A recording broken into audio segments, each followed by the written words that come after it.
banyak berjasa, sanggup berkorban, bergadai nyawa.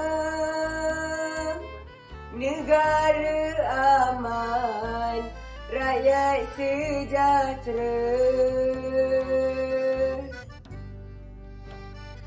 Negara merdeka selama-lamanya.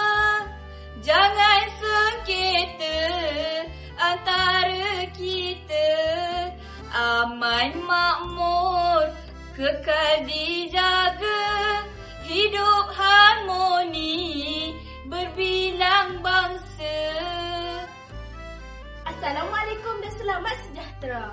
Selamat datang ke Sudut Patriotik Sekolah Kebangsaan Sungai Isap.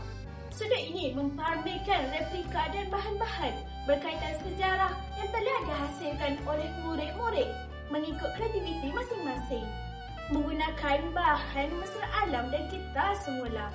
Mari kita lihat beberapa hasil kreativiti murid-murid tersebut. Ini adalah contoh bendera Malaysia yang dihasilkan oleh murid.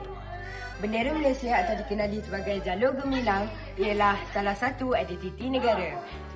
Replika bendera Malaysia ini 100% dihasilkan daripada bahan terpakai, penyedut minuman kertas, tisu dan beg plastik. Seterusnya, mari kita lihat pula replika bangunan bersejarah iaitu bangunan Sultan Abdul Samad. Bangunan ini terletak di Dataran Merdeka, Kuala Lumpur dan siap sepenuhnya pada tahun 1897. Marilah kita lihat pula Monumen Negara iaitu Tugu Negara yang terletak berhampiran di Taman Tasik Negara, Kuala Lumpur. Tugu Negara dibina sebagai penghormatan kepada lebih 11,000 prajurit dan pejuang negara yang gugur semasa konflik Perang Dunia I dan Perang Dunia II. Replika ini dihasilkan menggunakan botol deterjen, bola pingpong, kotak dan batang aiskrim. Akhir sekali, kita lihat pula menara berkembar Petronas yang terletak di Ibu Negara Kuala Lumpur. Menara berkembar ini dibangunkan sebagai lambang kemajuan dan aspirasi moden Malaysia. Replika ini dihasilkan oleh botol deterjen, kotak dan straw.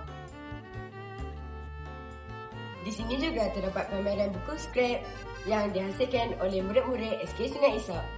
Buku skrap ini memaparkan barisan Perdana Menteri Malaysia, tokoh kemerdekaan dan bendera Malaysia.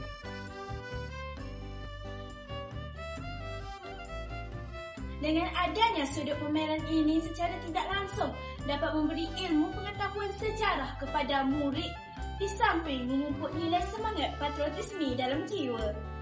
Sekian sahaja daripada kami. Semoga kita berjumpa lagi. Kami anak Malaysia.